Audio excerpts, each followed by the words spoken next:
नमस्कार दोस्तों, स्वागत है आप सभी का अनुराग की वाणी यूट्यूब चैनल पर। मेरा नाम है अनुराग। अगर अभी तक आप सभी ने हमारे यूट्यूब चैनल को सब्सक्राइब नहीं किया है तो नीचे दिए गए रेड कलर के सब्सक्राइब के बटन को दबाकर अभी के अभी चैनल को सब्सक्राइब कर लो, ताकि भविष्य में आने वाली मेरी एक भी कहानी को आप मिस ना कर सकें। आज की कहानी के लेखक हैं अटल पैनवाली। तो दोस्तों, हेडफोन्स लगाइए और इस कहानी को अपनी आंखों के सामने इमेजिन करके सुनिएगा। अक्सर प्रत्येक गांव के बाहर या आसपास एक रहस्यमय पेड़ जरूर मिलता है। उस पेड़ की खासियत यह होती है कि वो बहुत पुराना, लगभग 100 से 200 साल का होता है। ऐसे पेड़ों को कहीं तो खेड़ा के रूप में पूजा जाता है और कहीं पर ऐसे पेड़ों को सायों का डेरा माना जाता है। फिर लोगों को एक भयावह दिखने वाला पेड़ दिख जाए, वो भी बरगद, जिसकी बनावट विशालकाय होती है और उसकी जड़ें तने से निकलकर जमीन की तरफ बढ़ती रहती है। मैं हूँ ऋतिक और उत्तराखंड का नारायण बागड़ मेरा गांव है। आज मैं लंबे समय बाद एकांत की खोज में शहर से गांव की ओर आया हूँ। यहाँ कर पाया कि गांव भी शोर से भर चुके हैं। अब इस शोर से भरे मोहल्ले से निकलकर गांव के बाहर की ओर निकल रहा हूँ। मैं एक युवक हूँ जो गांव से दूर रहकर दिल्ली यूनिवर्सिटी में पढ़ाई कर रहा हूँ। मुझे अपनी बीती बातें इस तरह याद आ रही हैं जैसे मैं अब भी इनमें ही खोया हूँ। कभी मैं इस शोर से निजात पाने के लिए गांव के आखिरी छोर पर मौजूद बरगद के टहने पर जाकर सो जाता था। आज लंबे समय बाद उस ओर जाने का मौका मिला है। मैं अपनी तेज चाल के चलते हुए जल्दी ही गांव की सीमा के पास चला गया। वहां पहुंचते ही मैं पीछे मुड़कर गांव की ओर देखने लगा। अस्त होता सूरज गांव के घरों के पीछे बस छुपने को था। मैं वापस मुड़कर उस पेड़ की तरफ चलने लगा। कुछ देर में बिल्कुल एकांत शांति मेरे चारों तरफ थी। केवल पानी के बहने की आवाज और पंछियों का कलरव मेरे कानों में पड़ रहा था। मन आनंदित था। मैं उस पेड़ के बिल्कुल नजदीक खड़ा होकर उसे छूकर देख रहा था। अब यह पेड़ कुछ बड़ा और विशाल हो गया था। इसका रूप बदल चुका था। मैं एक बार फिर उसकी ओट में जाकर बैठने ही वाला था कि एक तेज स्वर मेरे कानों में गूंजा, रुको, वहां से पीछे हट जाओ। यह आवाज कुछ जानी पहचानी थी, इसलिए मैं पीछे मुड़कर देखने लगा। मैंने देखा कि सामने मेरा बड़ा भाई खड़ा है, जिन्हें मैं प्यार से दाजू बोलता हूँ। वो मुझसे लगभग 2 साल बड़ा है। उनकी उम्र 24 होगी। मैंने कहा, दाजू आप यहाँ? दाजू बोले, यही मैं तुमसे पूछना चाहता हूँ, तुम यहाँ क्या कर रहे हो? तुम्हें तो घर पर होना चाहिए। ये समय बरगद के पेड़ के नजदीक टहलने का नहीं है। मैंने कहा, दाजू आप जानते हो मुझे इस पर बैठने की आदत है। बचपन में अक्सर मैं यहीं आता था और कभी कभी आप भी। दाईजू बोले, पर अब वो समय बीत चुका है, अब कोई भी यहाँ नहीं आता। मैंने विस्मय से पूछा, पर क्यों दाईजू? दाईजू बोले, सब यहीं बता दूं, पहले उसके घेरे से बाहर निकल। मैंने अपने पैरों की तरफ देखा तो मेरे पैरों के नीचे 1 सेंटीमीटर पर सफेद रंग की एक लाइन थी जो उस बरगद के चारों तरफ खींची हुई थी। मैंने पूछा, दाईजू ये क्या है? दाईजू बोले, घर चल, सब बताता हूँ तुझे। घर पर किसी को मत बताना कि तुम इस बरगद के कितने करीब थे। मेरी समझ में कुछ नहीं आ रहा था। मैं किस आबोद की तरफ दाईजू के पीछे चलने लगा। मन सोच रहा था कि आखिर ये रोक टोक कैसी और वो सफेद लाइन क्यों बनी थी। दाईजू के पीछे पीछे ये सब बातें सोचते हुए कब घर पहुंच गया, मुझे इस बात का जरा भी आभास नहीं हुआ।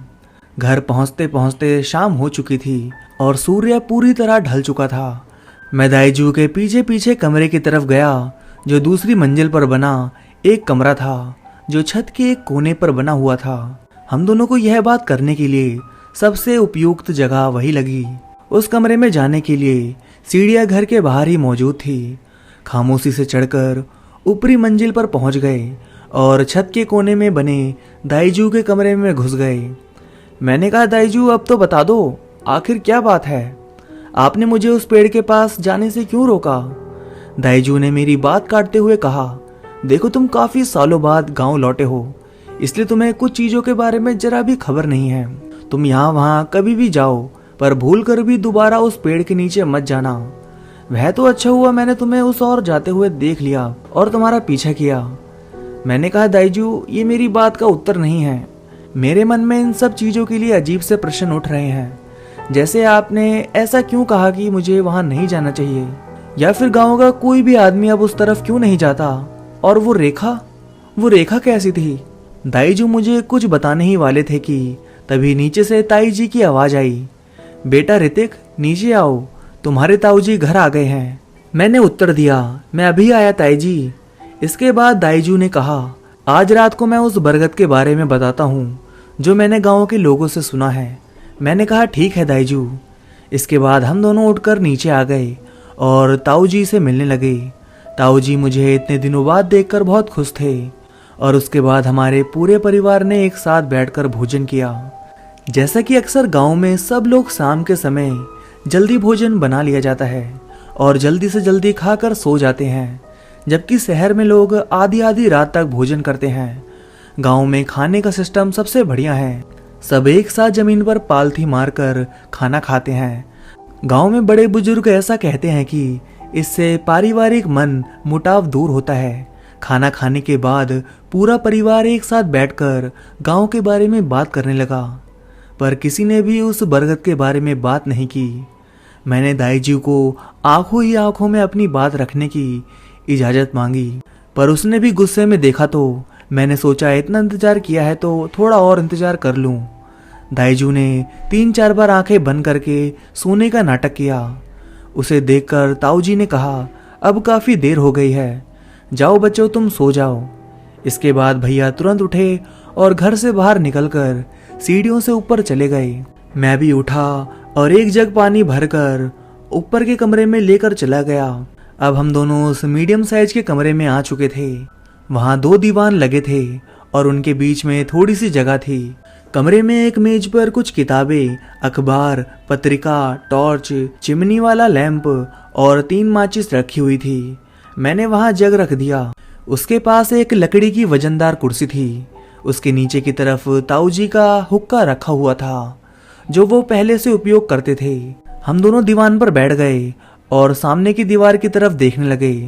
दाईजू ने कहा, तुम भी ना अब भी बच्चे ही हो, सारी बातें घर वालों को नहीं बताई जाती। वे लोग इस बारे में बात नहीं करते, न मैंने कभी करते हुए सुना है। मैंने कहा, क्या दाईजू, तभी तो तुम्हें इशारा किया था कि बात की जाए। दाईजू बोले, छोड़ो इस बात को, जो तुम जानना चाहते हो वो सुनो, मैं बताता हूँ। मैंने कहा, हाँ हाँ बताओ दाईजू, कान तरस रहे हैं और मन में कई चीजें हैं। दाईजू ने कहना शुरू किया, जब तुम पढ़ाई करने के लिए मामा के घर गए थे, उसके लगभग 3 साल बाद हमारे खुशहाल गांव में एक ऐसी घटना घटी जिससे हर कोई हैरान था। दीपावली की रात थी और पूरे गांव में सभी घर रोशनी से जगमगा रहे थे। तभी अचानक रात के समय गांव के एक छोर से किसी चीज के चीखने चिल्लाने की आवाज आने लगी। गांव के सभी लोग इकट्ठा होकर उस तरफ चलने लगे जिधर से ये आवाजें आ रही थी। कुछ गांव वाले उस ओर इकट्ठा होकर जाने लगे। उनके हाथों में मसाले थे, कुछ के हाथों में टॉर्च थी। जब गांव के लोग बरगद के पास गए तो उन्होंने वहां पर बहुत सारा खून देखा और वहीं पेड़ के पीछे की तरफ एक जड़ पर सियार की गर्दन रखी हुई थी जिससे खून की बूंदें गिर रही थी। यह मंजर आधी रात को देखकर सभी भागने लगे। यह एक भयानक अपशकुन था। इस घटना के बाद जब भी कोई अकेला उस पेड़ के पास गया, उस पर किसी अनजान शक्ति ने अपना डेरा जमा लिया। उस व्यक्ति को खून की उल्टियां होने लगती थी। खून की उल्टियों के साथ साथ उस आदमी के शरीर में सियार के काटने के निशान पड़ने लगते हैं। फिर धीरे धीरे उस आदमी का शरीर सूखने लगता है और वह तड़प कर मर जाता है। आखिरी दफा पेड़ के पास लगभग 2 साल पहले एक 8 साल का छोटा लड़का गया था और वह वापस लौटकर नहीं आया। अगली सुबह उसकी लाश उस पेड़ पर टंगी हुई मिली। गांव में सभी का मानना है कि उस बरगद के पेड़ पर किसी शैतानी शक्ति का साया वास करता है। गांव के लोग वहां रात के समय तो दूर, दिन में भी नहीं भटकते हैं। गांव वालों के उस तरफ ना जाने से वह और भी ज्यादा सुनसान हो गया है। गांव में उसी साल एक सामूहिक बैठक हुई जिसमें गांव के सरपंच ने फैसला लिया कि अब शाम के समय कोई भी उस पेड़ की तरफ से ना जाए और कोई भी अकेला उस पेड़ की तरफ बिल्कुल ना जाए। कुछ दिन में गांव के प्रधान ने दूसरे गांव में रहने वाले एक तांत्रिक को गांव में बुलाया तो उसने अपने तिलस्मी मंत्रों से पेड़ का बंधन कर दिया और वह हर महीने की अमावस्या को उस पेड़ का बंधन करने आता है। यह परंपरा पिछले कुछ सालों से अनावरण रूप से चल रही है। तभी कुछ शांत माहौल बना हुआ है, पर एक अजीब सन्नाटा यहाँ महसूस होता रहता है जो कुछ देर में दूर हो जाता है। इसके साथ तांत्रिक ने पूरे गांव के सामने प्रधान को यह चेतावनी दी कि अगर गांव का कोई भी व्यक्ति शाम के वक्त बरगद के सुरक्षा घेरे को पार करके उसमें प्रवेश करता है तो वह पूरे गांव के लिए खतरा बन जाएगा और उस पेड़ के चारों तरफ का बंधन खंडित हो जाएगा। मैं उसकी बातें गौर से सुन रहा था। उसकी बात पूरी हुई तो मैंने अपने मन में उठ रहे प्रश्नों को बोलना शुरू किया। मैंने कहा, तुम लोग आज भी ऐसी बातों पर विश्वास करते हो सकता है इन घटनाओं के पीछे कोई बीमारी या दूसरा कोई कारण रहा हो और उस बरगद के पेड़ का सहारा लेकर गांव में कोई अनैतिक कार्य कर रहा हो। दाईजू ने कहा, ऐसा नहीं है। मैंने कहा, तुम मुझे कोई एक सबूत दो जिससे मैं तुम्हारी बातों पर यकीन कर लूं। दाईजू ने झुंझलाते हुए कहा, तुमको बरगद के बारे में ज्यादा जानना है तो तुम खुद दूसरे गांव में जाकर तांत्रिक से मिलना, वह तुम्हें और विस्तार से परलोक शक्तियों के बारे में बताएंगे। मैंने कहा, ठीक है, आप भी मेरे साथ चलना। दाईजू बोले, नहीं, मुझे तो अपने दोस्तों के साथ दूसरी जगह निकलना है। मैं शाम को लौट आऊंगा, तब बात करेंगे। मैंने कहा, ठीक है। ऐसा कहकर हम दोनों बिना दरवाजे को बंद किए सो गए। कुछ देर तक मेरी आंखों में नींद नहीं थी, इसलिए मैं उठा और पानी के जग से पानी पीने लगा। पानी पीते पीते मैं जग लेकर अपनी छत के ऊपर टहलने लगा। अब मैंने घड़ी को देखा तो उसमें अब रात के 12 बजे थे। दाईजू बेड पर आराम से सो रहे थे। मैं छत से देखा तो पूरा गांव नींद के आगोश में सो रहा था। न जाने क्यों बार बार उस ओर खींचा जा रहा था, जैसे वो पेड़ मुझे बुला रहा हो। आखिर क्यों मैं उस ओर खींचा जा रहा था? अब मैं वापस आया और दरवाजे को अंदर से बंद कर दिया। जग को वहीं मेज पर रखकर मैं अपनी जगह पर सो गया। दाईजू अब भी गहरी नींद में थे। कुछ देर इस घटना को मन में सोचते सोचते कब आंख लग गई मुझे याद तक नहीं।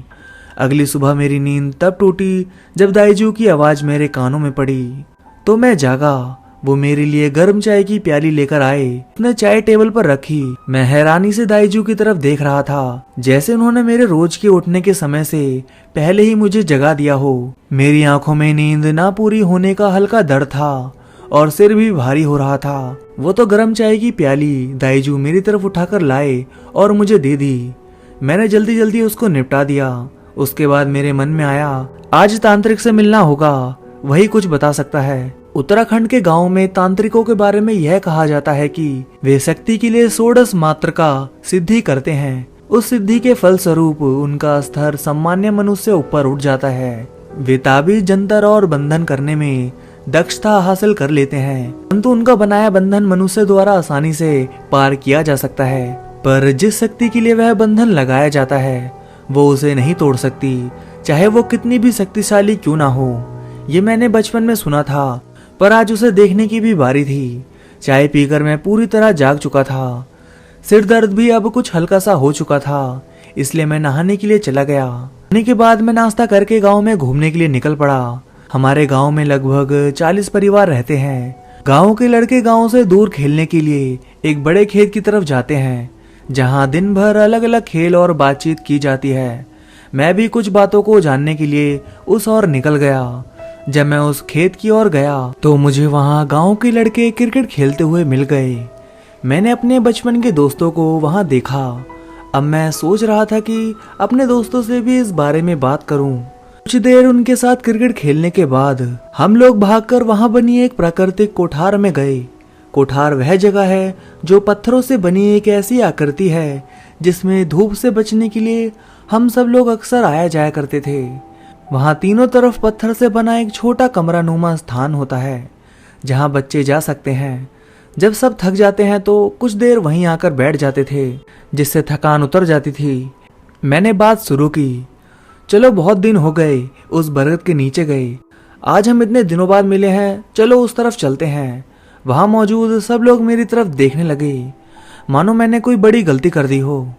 मेरे दोस्त राघव ने कहा, उस शैतानी पेड़ का नाम भी मत लो, वो मेरे छोटे भाई को निगल गया। मैंने अनजान बनकर पूछा, हैं? वो कब और कैसे? राघव की आंखों में छोटे भाई को खोने की टिस थी, इसलिए वह बोला, अब वो भी पेड़ दयालु नहीं रहा, ना ही वो बच्चे को पसंद करता है, वो अब लोगों को मार रहा है। इस दीनू के चाचा की मौत का दोषी है वो पेड़। जो कुछ हुआ वो उस पेड़ के साये ने किया है। मैंने कहा, क्या साया? राघव ने कहा, हाँ साया। दीपावली की रात को वहां एक जंगली जानवर का मरना और उसके बाद गांव के लोगों का रहस्यमय बीमारी की चपेट में आकर मरना, डॉक्टर वैद्य कोई भी कुछ नहीं कर सका। सब इसे ऊपरी हवा का चक्कर कहते हैं और उस हवा को हम लोग साया कहते हैं। मैं ध्यान से उनकी बात सुन रहा था। तभी मैंने कहा, क्या तुम्हारे मन में ये जिज्ञासा नहीं है कि ये सब उस बरगद के नीचे ही क्यों होता है? यहाँ तो इतने सारे पेड़ हैं, पर साये ने बरगद को ही क्यों चुना? क्या सच में कोई साया है या फिर कोई गैर कानूनी काम चल रहा है? हम इस गांव की आने वाली पीढ़ी हैं। हमें अपने गांव में घटने वाली घटनाओं को समेटकर और संजोकर रखना है। क्या तुम नहीं जानना चाहते कि तुम्हारा भाई कैसे बरगद के नीचे से गायब हुआ? और दिनों तुम्हारे चाचा को किसी साये ने ही मारा है। हो सकता है उन्हें किसी ने जहर देकर खत्म किया हो। आजकल शहर में ऐसी कई चीजें मिल जाती हैं जिससे किसी इंसान की तबीयत बिगड़ जाए तो वह किसी दवा से ठीक नहीं हो सकता। दीनू बोला, पर हम क्या कर सकते हैं? उसने उदास होते हुए कहा। मैंने कहा, हम तीनों आज तांत्रिक के पास चलकर पूछते हैं, वो जो भी बताएंगे हम मान लेंगे। राघव बोला, अच्छा, बस इतनी सी बात है। वो पास के ही गांव में रहते हैं, हमें ज्यादा टाइम नहीं लगने वाला और शाम होने से पहले हम घर भी पहुंच जाएंगे। मैंने कहा, तुम्हारे मन में क्या है दीनू? दीनू बोला, ठीक है, मैं चलने को तैयार हूँ। दीनू और राघव के तैयार होते ही हम तीनों वहां से सीधे दूसरे गांव की तरफ चल दिए। हम गांव के मुख्य रास्ते से पहुंचकर उस पर आगे बढ़ने लगे और लगभग 2 किलोमीटर के बाद एक छोटा सा 10-15 परिवार का गांव हमारे सामने था। हम गांव के घरों के बीच से गुजरने वाली पगडंडी से ऊपर की ओर गए और गांव के सबसे अंतिम घर में पहुंचे। वह घर और घरों की अपेक्षा में काफी बड़ा था। वहां जहां तहां बहुत से छोटे छोटे लाल पीले हरे नीले काले कपड़े पड़े हुए थे। हमारे आते ही एक लंबा दुबला आदमी हमारे आगे आ गया। उसके सर पर लाल रंग का गमछा बंधा हुआ था। उसके हाथों में बहुत ही अलग अलग अंगूठियां थी। उसके एक हाथ में सरपी लाकर पूरा चांदी का कड़ा था। उसने हमें देखा तो अपने पास बुलाया। मैं तुम्हारे गांव आने ही वाला था, अच्छा हुआ तुम ही यहाँ आ गए। राघव ने कहा, क्या बाबा, आपको पहले से पता था कि हम आने वाले हैं? तांत्रिक ने कहा, मैंने तुम्हें ऊपर से आते हुए देख लिया था। मैंने पूछा, बाबा आप हमें बताओ कि हमारे गांव में उस बरगद के पेड़ की क्या कहानी है? ऐसी क्या घटना घटी कि वह बरगद का पेड़ जो कभी बच्चों को अपनी शाखाओं में खिलाता था, अचानक पूरे गांव के लिए खतरा बन गया? तांत्रिक ने कहा, बरगद का पेड़? मतलब पहले तुम्हें इस बात का पता होना चाहिए कि बरगद के पेड़ का क्या महत्व है। बरगद के पेड़ की पूजा मानव सभ्यता में प्राचीन काल से हो रही है। आज भी तुम्हें 300 से 900 साल पुराने पेड़ दिख जाएंगे। ऐसी मान्यता है कि बरगद के पेड़ में भगवान शिव का वास होता है। राघव ने कहा, अगर बरगद के नीचे भगवान शिव का वास है तो फिर वह पेड़ शापित कैसे हो सकता है? और अब हमें उस पेड़ के नीचे क्यों नहीं जाने देते? तांत्रिक हमें अपने साथ एक कमरे की तरफ लेकर गया। उस कमरे में जाते ही हमें एक अलग शक्ति का अनुभव होने लगा। मन प्रसन्न हो गया और एक अलग से आनंद की अनुभूति भी होने लगी। ऐसा लगा जैसे हम किसी ऊर्जा से युक्त स्थान पर आ गए हो। तांत्रिक ने कहा, मैंने तुम्हें यह जरूर कहा कि बरगद पर भगवान शिव वास करते हैं, परंतु वास्तव में बरगद की उत्पत्ति यह एक यक्ष के रक्त से हुई है। इसलिए बरगद को देव और दानव दोनों अपना वास बना लेते हैं। अब वो बात अलग है कि कभी सकारात्मक शक्ति प्रबल होती है तो कभी नकारात्मक शक्ति। इसलिए अधिकांश क्षेत्र में बरगद की पूजा वन देवता या ग्राम देवता के रूप में भी की जाती है और गांव के लोग यह मानते हैं कि उनके देवता बरगद के नीचे निवास करते हैं। परंतु तुम्हारे गांव का बरगद इस श्रेणी से बिल्कुल अलग है। अब वह अपवित्र हो चुका है। उसमें निवास करने वाली सकारात्मक शक्ति नकारात्मक हो चुकी है और वह गांव से बदला लेना चाहती है। मैंने कहा, पर नकारात्मक शक्तियों के बारे में पहले तो इस गांव में नहीं सुना। और ना कभी ऐसा कुछ देखा।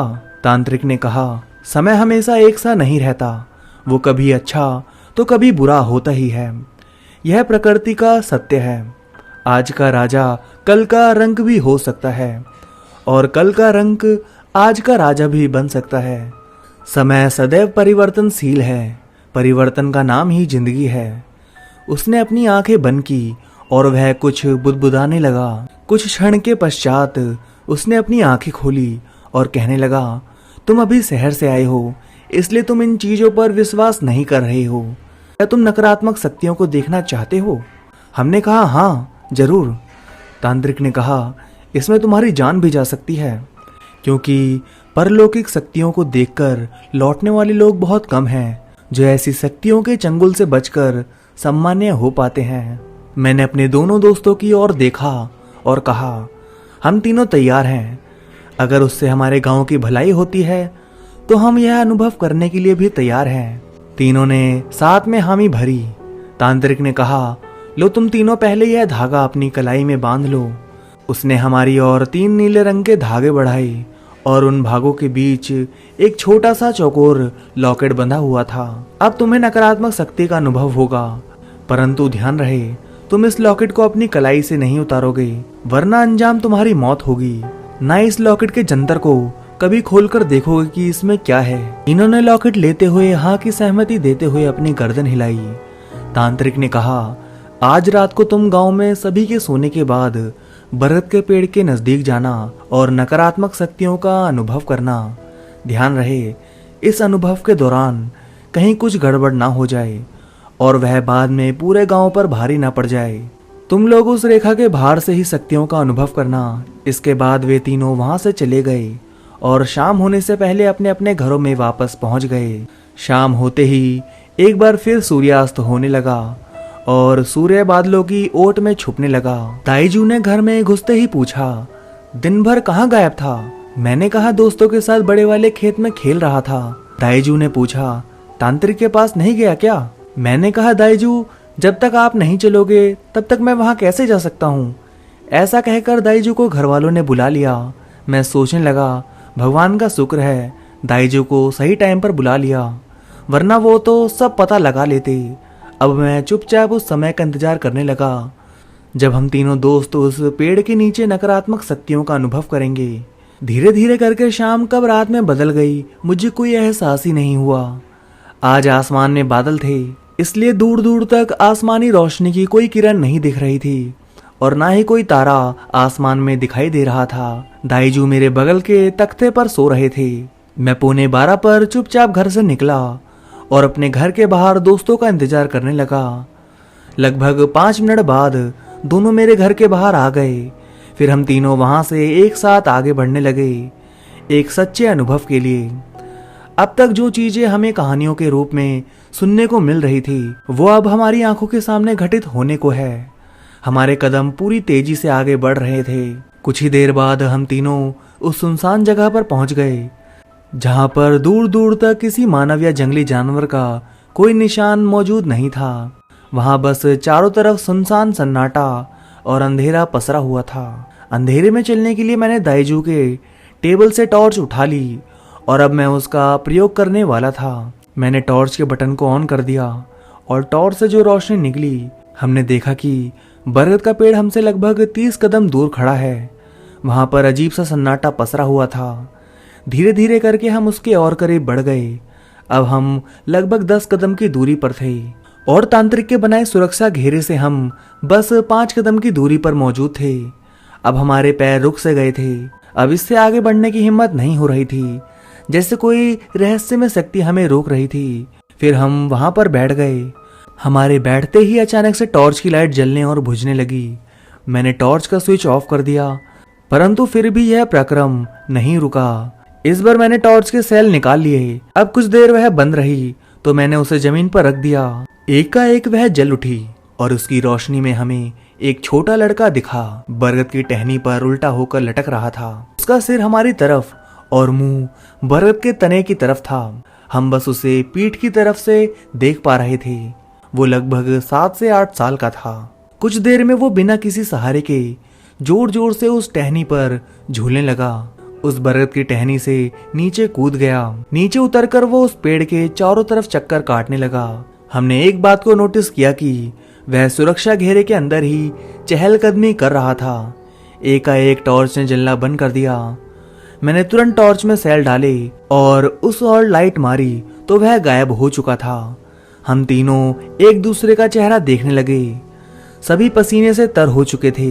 एकाएक टॉर्च लाइट जली और वही बच्चा दिखाई दिया। इस बार उसका चेहरा हमारी तरफ था। राघव के मुंह से एकाएक निकला, यह तो मेरा भाई है जो इस पेड़ के नीचे से गायब हो गया था। तभी कहीं दूर से भीड़े की आवाज आने लगी, पर वो अभी काफी दूर था। पर अगले ही पल वो आवाज हमारे एकदम नजदीक से आ रही थी। तभी बरगद के ऊपर से भेड़िया उस बच्चे के ऊपर कूदने लगा। राघव उठा और अपने भाई को बचाने के लिए उस पेड़ के नीचे कूद गया। एकाएक वो भेड़िया और वो बच्चा दोनों गायब हो गए। हम चकित थे कि ये क्या हो गया। हमने राघव को जोर से पुकारा, पर वो न जाने किस सोच में था। किसी ने पुकारा, मुझे शैतान से बचाओ, मुझे शैतान से बचाओ। ये आवाज हमारी पीठ के पीछे से सुनाई दी। हमने देखने के लिए टॉर्च जलाने की कोशिश की तो वह नहीं जली। हम पीछे मुड़े तो वहां कुछ नहीं था। हम फिर मुड़कर राघव को देखने लगे। राघव अब भी भूत की तरह खड़ा था। एकाएक उसके हाथ का लॉकेट तेज आवाज के साथ चकनाचूर हो गया। लॉकेट के टूटते ही पेड़ के पीछे से किसी की रहस्यमय हंसी सुनाई दी और वो धीरे धीरे बुदबुदा रहा था, आज लंबे समय बाद बंधन से छूटा हूं। इसका मतलब अब वह बरगद का साया पूरी तरह आजाद था। उसका बंधन टूट चुका था। राघव हमारी तरफ भागने के लिए मुड़ा ही था कि उसने महसूस किया कि किसी ने उसके पैरों को जकड़ लिया है। हम इस दृश्य को देखकर कांप रहे थे। उसने नीचे झुककर देखने की कोशिश की तो पाया कि बरगद का निर्जीव पेड़ सजीव हो चुका है और उसने अपनी टहनियों से राघव के पैर जकड़ लिए थे। वो छटपटाने लगा। हम दौड़कर उसके पास गए, परंतु पता नहीं क्यों हम उस तक पहुंच ही नहीं पाए। हमारे बीच बस 5 कदमों का अंतर लगातार बढ़ रहा था, पर दिखाई वो 5 ही कदम पर दे रहा था। एकाएक बरगद की टहनियों ने उसके शरीर को जकड़ना शुरू किया। अब वो ऊपर की तरफ खींचा जा रहा था। कुछ ही देर में उसे बरगद पर उल्टा लटका दिया गया। चारों तरफ से काले रंग का धुआं घूमने लगा और बरगद की एक टहनी खंजर की तरह उसके खोपड़ी में प्रवेश कर गई। उसके बाद उसने राघव के शरीर का पूरा रक्त चूस लिया। कुछ ही क्षणों में राघव का शरीर सूखकर कंकाल हो गया, परंतु उसका चेहरा अब भी सलामत था। हम दोनों डर के मारे वहां से तेजी से भागते हुए अपने घरों की ओर दौड़े। हम कई जगह नीचे गिरे और हमारे पूरे शरीर की खाल छिल गई। हम जैसे तैसे गांव तक पहुंचे। इतने में आसमान से बादल हट गए और हल्की रोशनी शुरू हो गई। हम अपने अपने घरों में घुस गए। अपनी आंखों के सामने इतना भयावह मंजर देखकर हमारी आंखों से नींद ओझल हो गई थी। हम रात भर इसी बारे में सोच रहे थे कि हमारी जिद के चलते पूरे गांव पर संकट आ गया है। अगली सुबह सभी लोग राघव की खोज में लगे हुए थे। तभी कोई चीखता हुआ आया कि राघव की लाश उस बरगद के नीचे पड़ी हुई है। मैं किसी अनजान की तरह इस खबर को सुनकर दुख व्यक्त करने लगा और उठते ही दीनू के घर की तरफ गया। वहां जाकर देखा तो पता चला दीनू भी खून की उल्टियां कर रहा है। इसका मतलब उसकी भी उल्टी गिनती शुरू हो चुकी है। एकाएक मैंने उसके हाथ के लॉकेट को देखा तो वह गायब था। मैंने दीनू से पूछा कि लॉकेट कहाँ है। उसने कहा कि रात को आते हुए पता नहीं कहाँ गिर गया। मैंने अपने हाथ की तरफ देखा तो लॉकेट ज्यों का त्यों बंधा हुआ था। मैंने गांव के सभी लोगों को अपने साथ घटी सारी घटना बताई और उस पर सभी ने विश्वास कर लिया, क्योंकि इससे पहले भी ऐसी घटनाएं गांव में घट चुकी थी। सारे गांव में मातम था। राघव के घर में कोहराम मचा था और दीनू के घर के भी सभी लोग उसे बचाने के लिए कुछ करना चाहते थे। तभी वो तांत्रिक वहां पहुंच गया। मानो उसे आभास हो चुका था कि उसके बनाए लॉकेट नष्ट हो चुके हैं। एकाएक उसने दीनू की आंखों में देखा और कहा, अब कभी नकारात्मक शक्तियों को महसूस करोगे? दीनू कुछ भी नहीं बोला, जैसे उसे बुरा लग रहा हो कि उनके कारण उनका एक साथी चला गया। मेरी आंखों में भी आंसू थे, पर मैं इस साये से अपने दोस्त की हत्या का बदला लेना चाहता था। इसलिए मैं आंसुओं से खुद को कमजोर नहीं कर सकता था। इसलिए मैंने उन आंसुओं को भीतर ही छुपा कर रखा था। गांव के प्रधान ने कहा, मैंने पहले ही कहा था कि इस ओर कोई ना जाए, फिर भी तुम उस ओर गए। अब देखो पूरे गांव को संकट में डाल दिया। तांत्रिक ने कहा, अब दीनू को बचाने की जिम्मेदारी मेरी है, पर अब दोबारा उस बरगद का बंधन करना असंभव है। उसने अपने साथ 2 नेक आत्माओं को ले लिया है, अब वो मेरे बंधन में नहीं आने वाली। गांव के प्रधान ने कहा, मैं गांव के किसी एक नेक आत्मा वाले आदमी को उन नेक आत्माओं के साथ बांध सकता हूँ। वो आत्मा तुम्हारी मदद करेगी, पर इसमें जान भी जा सकती है। अगर कोई इस काम को कर सकता है तो मैं कुछ कर सकता हूँ। गांव के सभी लोग दूर हट गए, पर मैं और दीनू वहीं खड़े थे, क्योंकि ये सब हमारे ही कारण हुआ था। तांत्रिक ने कहा, दीनू तुम अस्वस्थ हो, मुझे एक स्वस्थ आदमी चाहिए। दीनू को तांत्रिक ने पीछे हटा दिया। मेरे परिवार के सभी लोग मुझे भी हटाना चाहते थे, पर दाईजू ने कहा, ये सब इसी की गलती है। मैंने कल रात को इसे यहाँ आते देख लिया था। तांत्रिक बोले, किसी भी काम में कभी किसी की गलती नहीं होती, जो होता है सदैव ईश्वर की प्रेरणा से होता है। तांत्रिक मुझे अपने साथ लेकर गांव से बाहर आ गया। वह मुझे उसी कोठार के अंदर ले गया जिसमें हम दिन भर खेलकर बैठा करते थे। उसके दक्षिण कोने की तरफ उसने अपने हाथ से कड़ा निकाला और कुछ बुदबुदाने लगा। वह चांदी का सर्पी लकार कड़ा सर्प में बदल गया। वह सर्प जमीन में सुरंग बनाने लगा। कुछ देर इंतजार करने के बाद तांत्रिक ने उसे हाथों से खोदना चालू किया। उसने कुछ नीचे खोदा ही था कि उसका सर्पिलाकार कड़ा उसके हाथ में चढ़ गया। उसके अगली बार जमीन खोदते ही एक धातु का बक्सा उसके हाथ से टकराया। उसने हाथों से मिट्टी खोदकर उसे बाहर निकाल लिया।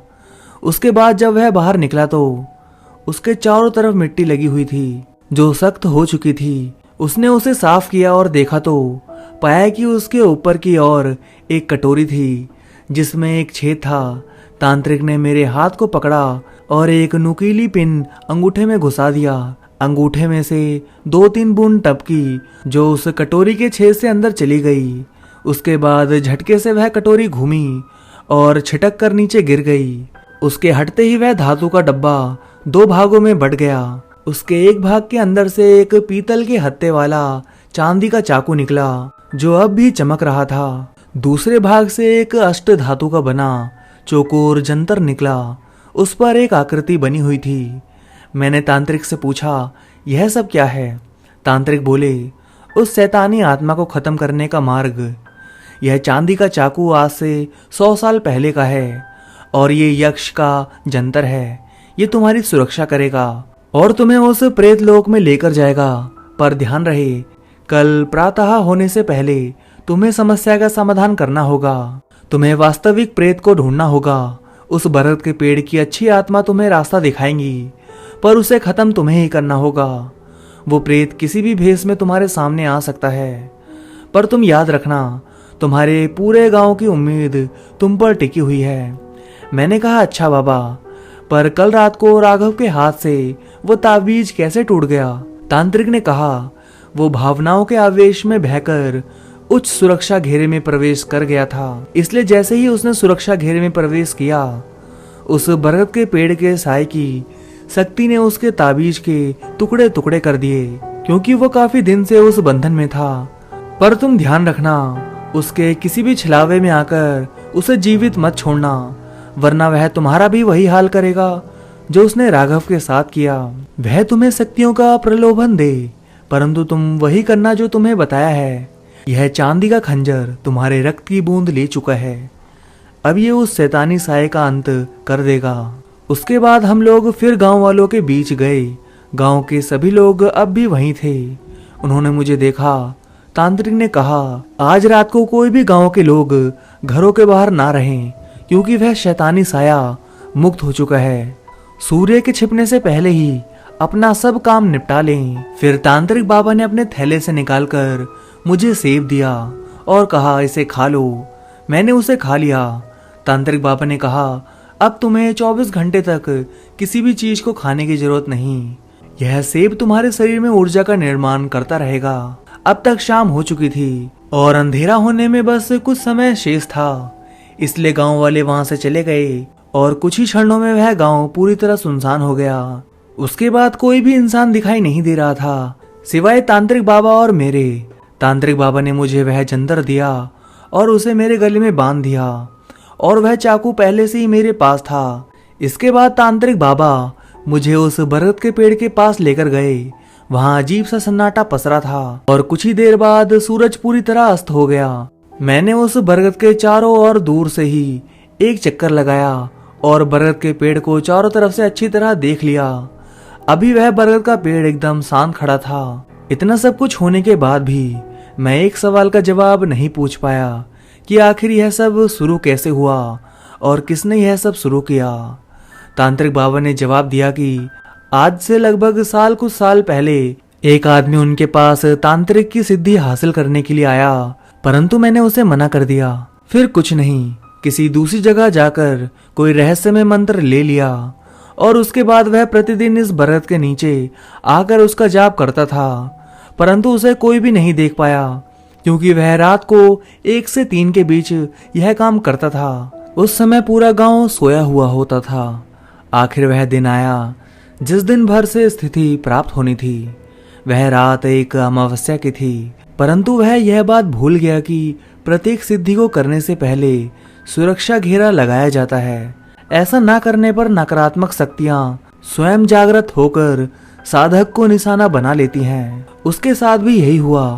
वह दीपावली की रात थी और रोज के समय के हिसाब से वह यहाँ साधना करने आया। उस रात को जैसे ही उसकी साधना पूरी होने ही वाली थी, उससे पहले ही नकारात्मक शक्तियों ने उसे अपनी जद में लेना शुरू किया और इसी बीच एक भेड़िया ने आकर उस पर हमला कर दिया। जैसे ही भेड़िया उसकी तरफ आया तो उसने उस पर हमला कर दिया और उसने भी अपने पास मौजूद खंजर से उस भेड़िया का सिर काट दिया। उनके बीच कोई झड़प से नकारात्मक शक्तियों को बढ़ावा मिला और नकारात्मक शक्तियों से बचने के लिए वह साधक बरगद के पेड़ में खोखले तने में गया और वहीं नकारात्मक शक्तियों ने साधक को भी खत्म कर दिया, उसके शरीर को बिल्कुल समाप्त कर दिया। तब से इस पेड़ के नीचे साधक की आत्मा भटकती थी और वह भेड़िया का रूप लेकर शिकार करती थी। उसी रात गांव वालों ने आकर देखा तो उन्हें बरगद के पेड़ पर भेड़िए का सर लटका हुआ दिखा, परंतु उन्हें इस बात का जरा भी आभास नहीं हुआ कि भेड़िए के साथ वहां एक मनुष्य का कंकाल भी बरगद की खोखले तने में पड़ा हुआ है। इसके बाद जो घटनाएं घटी तो तुम्हें पहले से ही मालूम है। अब लगभग सब कुछ समाप्त होने को था। मेरा मन सभी प्रश्नों का उत्तर पा चुका था और मैं अब उस बरगद के साए से अपने गांव को बचाना चाहता था। उस साधक की आत्मा को मुक्त करना चाहता था क्योंकि उसने अपने साथ अब तक 3 आत्माओं को समाहित कर लिया था। तांत्रिक ने कुछ देर बाद अपने मंत्रों से अपने चारों ओर सुरक्षा घेरा लगाया। उसने अपनी पोटली से सफेद रंग की राख निकाली और चारों ओर एक गोला बनाया और बाकी राख को हवा में उड़ाने लगा। इसके बाद वो वहीं बैठ गया और उसने कुछ मंत्र बुदबुदाते हुए 2 पत्थरों को रगड़कर उनसे चिंगारी पैदा की। पत्थरों के टकराते ही उस राख ने आग पकड़ ली। उसने मुझसे कहा, अब समय हो गया है, तुम बरगद के पास जाकर उसका एक पत्ता तोड़ लो और उसे जमीन पर छोड़ देना। जहां तक ये राख उड़कर गई है वहां तक की जमीन पवित्र हो चुकी है। मैंने अपने चारों ओर बंधन लगा दिया था। मनुष्य के अलावा इसे कोई पार नहीं कर पाएगा।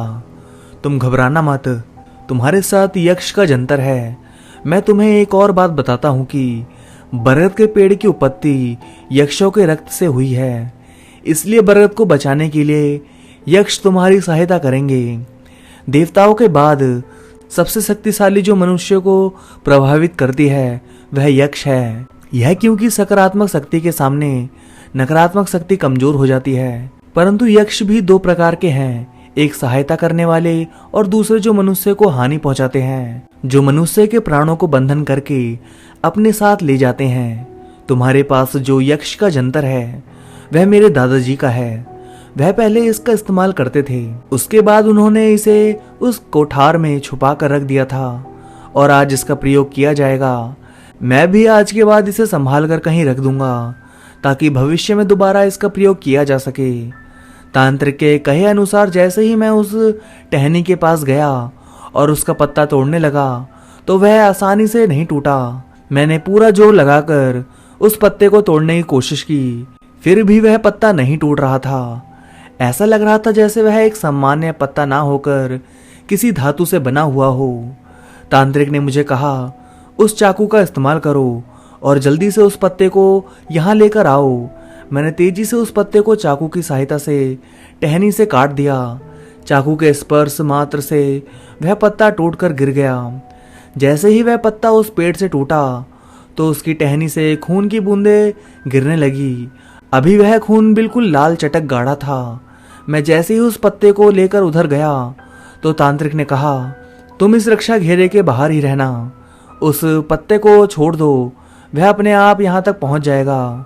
तांत्रिक ने कुछ मंत्र पढ़े और मुझे पत्ते को छोड़ने का इशारा किया। मुझे ऐसा महसूस हुआ जैसे मेरे हाथ से वह पत्ता किसी ने छीन लिया हो और वह पत्ता हवा में लहराता हुआ सीधे उसके पास पहुंच गया। जैसे ही वह उसके पास गया वह हवा में ही जलने लगा और उसने आग पकड़ ली। कुछ देर में उससे धुआं उठने लगा और वह लाल अंगारे की तरह जल गया। इसके बाद मैंने देखा कि वह गाढ़ा लाल खून जो पहले टहनी से निकल रहा था वह अब काले रंग का हो चुका था और वो अब जमीन पर गिरता जा रहा था। उसकी तीव्रता रुकने का नाम ही नहीं ले रही थी और जिस जगह पर वह गिर रहा था वहां नमी की बजाय सिरसिराहट के साथ वह बुलबुले उठ रहे थे। अचानक से पेड़ के पीछे से किसी के चहलकदमी की आवाज आने लगी। तांत्रिक और मैं एकटक उस ओर देखने लगे। मैंने पाया कि आज फिर एक साया बरगद की टहनी पर बैठा हुआ था। वह घटनाएं फिर से चालू हो गई।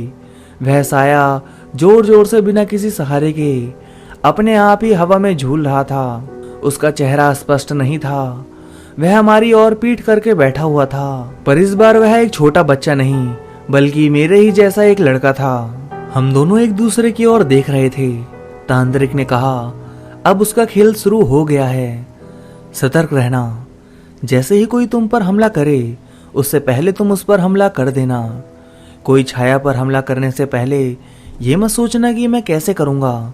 तुम थोड़ी हिम्मत दिखाना, बाकी सब ईश्वर का काम है। अब वो एक एक करके अपने गुलाम सायों से हमला करेगा, उनसे निपटना तुम्हारा काम है। कुछ देर तक वो साया हवा में यूं ही लटकता रहा। फिर एकाएक दूसरे भेड़िए की आवाज आई और फिर अगले ही पल वह भेड़िया उस पेड़ के पीछे पहुंच गया था। इस बार भेड़िए ने फिर टहनी पर बैठे किशोर पर हमला किया और इससे पहले वो किशोर को नोचने लगते मैं सीधे उस पेड़ के नीचे पहुंच गया। उसके बाद वो दोनों एक साथ अदृश्य हो गए।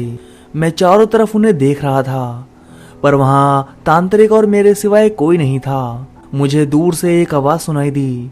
वो आवाज जैसे ही मेरे कानों में पड़ी तो मैंने पाया कि मैं वो आवाज मेरे दोस्त राघव के भाई की थी। मैंने चारों तरफ इस आवाज को ढूंढने की कोशिश की तो पता चला कि वह आवाज बरगद के पेड़ के ऊपर से आ रही थी। मैं उस आवाज का पीछा करता हुआ बरगद के पेड़ पर चढ़ गया, परंतु अगले ही पल मुझे एहसास हुआ कि यह आवाज नीचे से आ रही है, पर नीचे भी कोई दिखाई नहीं दिया। मैं एक टहनी पर चढ़ गया था कि तभी पीछे से मुझे किसी ने जोरदार धक्का दिया और मैं लड़खड़ाता हुआ जमीन पर गिर गया। मेरे पैर का अंगूठा छिल गया और उससे खून की बूंदें टपकने लगी। तभी मैंने देखा कि मेरे अंगूठे से जो खून की बूंदें निकल रही हैं वो मिट्टी में जाकर गायब हो रही हैं। ऐसा लग रहा था जैसे कोई हवा में ही उसे चूस रहा था। एकाएक मैंने अभी अपने अंगूठे के बिल्कुल बराबर पर एक जोरदार वार कर दिया। वहां पर जमीन से एक साया चिपका हुआ वो चीखते हुए निकला और बरगद के तने के पास जाकर जलने लगा। यह उस चाकू का कमाल था कि उसने साये को पहचान कर उसे समाप्त कर दिया। उसके जलने के बाद फिर से पेड़ के चारों तरफ से कई लोगों की आवाज आने लगी और वह सभी आवाजें जानी पहचानी थी। उनमें से एक आवाज मेरे दाईजू की थी जो मुझे कह रहे थे, चल घर चल, यहाँ कुछ नहीं है, कोई साया नहीं है, घर पर सब तेरा इंतजार कर रहे हैं, ताऊ जी बुला रहे हैं। मैंने सबकी बातों का अनसुना कर दिया। मैं उनकी बातों को अपने कानों से सुनकर दूसरे कान से निकालने में लगा हुआ था। मुझे ऐसा लगा जैसे गांव के सभी लोगों का जमावड़ा इस बरगद के नीचे ही लगा हुआ है, परंतु यह सब उस छलावे का कमाल था। वो गांव में सभी की आवाज की नकल कर रहा था। वो जानता था कि इस मायावी चाकू से उसकी रक्षा कोई नहीं कर सकता, इसलिए वो मुझे भ्रमित कर रहा था। यह उसकी एक चाल थी। एक साये की मुक्ति के बाद उसने एक दूसरे साये को भेजा वह साया रोते हुए तेजी से बरगद के पेड़ के चक्कर काटने लगा, पर हमें कुछ दिखाई नहीं दे रहा था। बस केवल रोने की आवाज सुनाई दे रही थी। वह रह रहकर रो रहा था। एकाएक उसका रोना शांत हुआ और मैंने पेड़ के पीछे की तरफ जाने की कोशिश की तो पाया कि वहां भी कोई नहीं था, परंतु वहां पीछे की तरफ बरगद के तने में से कुछ चमकीली चीजें निकल रही थी। मैं जब तने के बिल्कुल पास गया और उसको हाथ से छूकर देखा तो मैंने पाया कि वहां बहुत से सुराख बने हुए थे, जिनसे बरगद के आगे की तरफ जलती आग की लौ तने में रह रहकर दिख रही थी। मैंने एक बार फिर बरगद के तने के ऊपर चढ़कर उसकी पत्तियों को हटाना शुरू किया। जिस टहनी को मैं काटता था उससे खून बहना शुरू हो जाता था। वो साया जोर जोर से रोने लगा। मैं आवश्यक रूप से अपना काम करता ही जा रहा था। एकाएक मेरा हाथ बरगद के खोखले तने की ओट में पड़ा।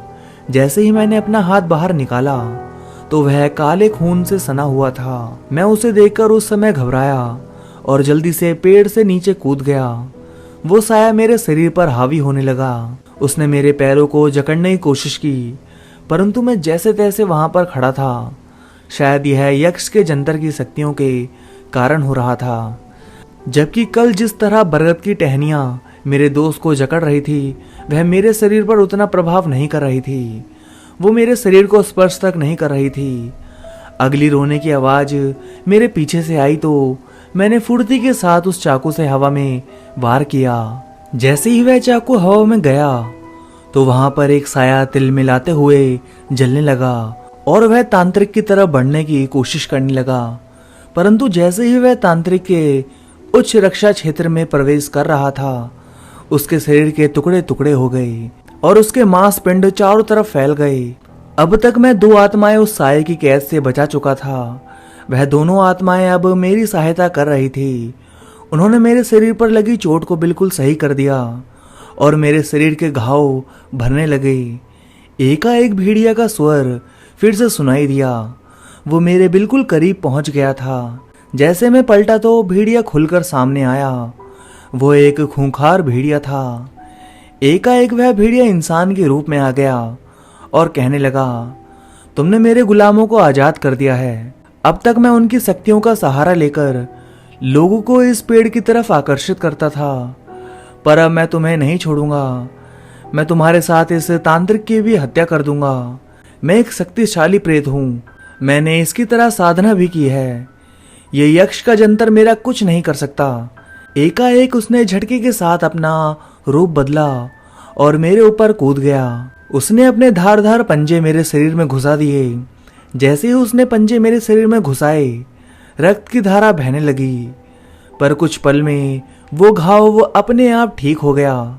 वहां से गिरी बूंदे भी यक्ष यंत्र तक पहुंची और भेड़िया झटके के साथ पीछे की तरफ गिर गया। मैं भी भेड़िया की तरफ कूद गया और उस चांदी के चाकू से उस पर वार किए, परंतु इस बार मैं आश्चर्यचकित था कि वो उस चांदी के चाकू के वार से बिल्कुल सामान्य बना हुआ था।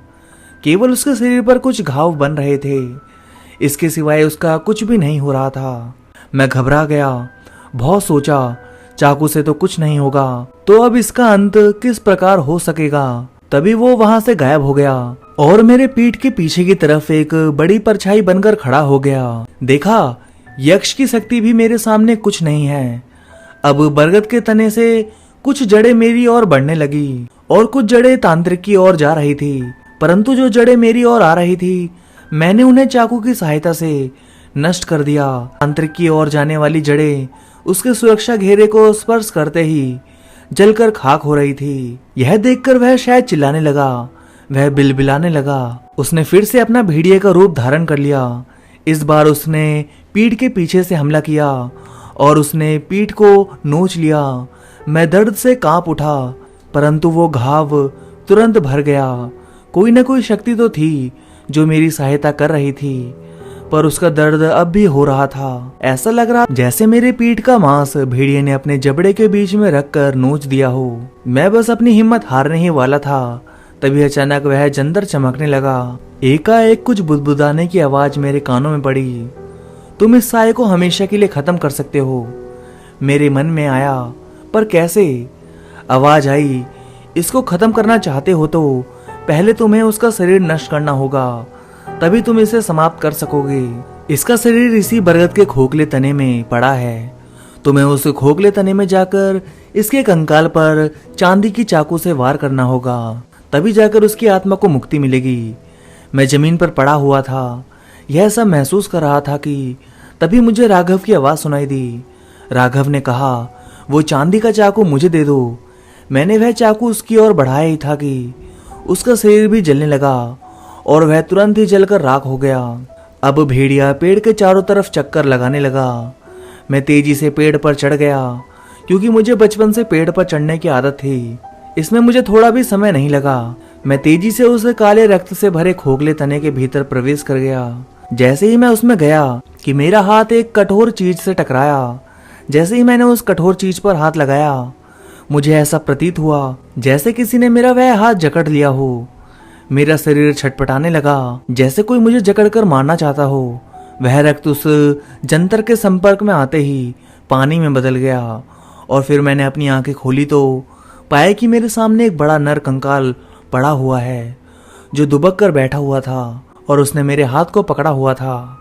मैंने देखा कि मेरे पीछे की तरफ से वह भेड़िया घूमता हुआ पेड़ के ऊपर पहुंच गया है और वह उस खोखले तने के भीतर घुसने की कोशिश कर रहा है। नर कंकाल भी बिखरने लगा। वो उस खोखले तने में छिपकर गिरने लगा। इससे पहले कि वह कुछ कर पाता, मैंने चांदी के चाकू से उस नर कंकाल के ऊपर एक जोरदार वार कर दिया। मेरे जोरदार वार करते ही वह नर कंकाल जोर से चीखने लगा और वह भेड़िया चीखता हुआ गायब हो गया। उसके गायब होते ही वह नर कंकाल तुरंत राख में बदल गया। इतने में तांत्रिक ने अपनी आंखें खोली और वह पेड़ के पास आया। वह जोर से हंसने लगे और कहने लगे, तुम्हारा गांव बरगद के साए से मुक्त हो गया है। तांत्रिक ने जोर से एक शंख को बजाया और उस शंख को सुनते ही गांव के सभी लोग बरगद के पास आ गए। तांत्रिक ने इस बात की घोषणा की कि अब गांव बरगद के साए से मुक्त हो चुका है। यहाँ खोखले तने के भीतर एकाएक मेरे हाथ से चाकू और जंतर अदृश्य हो गया और मैं कुछ पेड़ के खोखले तने से बाहर निकल आया। मेरे बाहर निकलते ही मुझे एहसास हुआ जैसे मेरा शरीर पूरी तरह शक्तिहीन हो गया हो। मैं वहीं बेहोश हो गया। अगले 3 दिनों तक मेरे शरीर में तीव्र बुखार और 1 साल तक जहां शैतानी भेड़िया ने घाव किए थे, वहां रह रहकर दर्द होता था। आज भी जब मैं इस बात को याद करता हूँ तो मैं सिहर जाता हूँ। आज भी गांव की चौपाल में ये कहानी सुनाई जाती है। पर सच में अद्भुत है ये संसार, जहां सकारात्मक शक्ति सदैव नकारात्मक शक्ति को नष्ट कर ही देती है। मैं आज भी सोचता हूँ कि वह कौन था जिसने मुझे उस शैतानी साई की मुक्ति का मार्ग बताया। ये सच्ची घटना पर आधारित कहानी है। आज भी यक्षों की शक्ति मौजूद है। तो दोस्तों, कहानी बस यहीं तक थी। आपको कहानी कैसी लगी कमेंट करके बताइए, और अगर आपको कहानी अच्छी लगी हो तो इस वीडियो को लाइक करिए और साथ ही चैनल को भी सब्सक्राइब कर लीजिए, ताकि भविष्य में आने वाली मेरी एक भी कहानी को आप मिस ना कर सकें। तो अब मैं आप सभी से मिलता हूँ नेक्स्ट वीडियो में। तब तक के लिए धन्यवाद दोस्तों।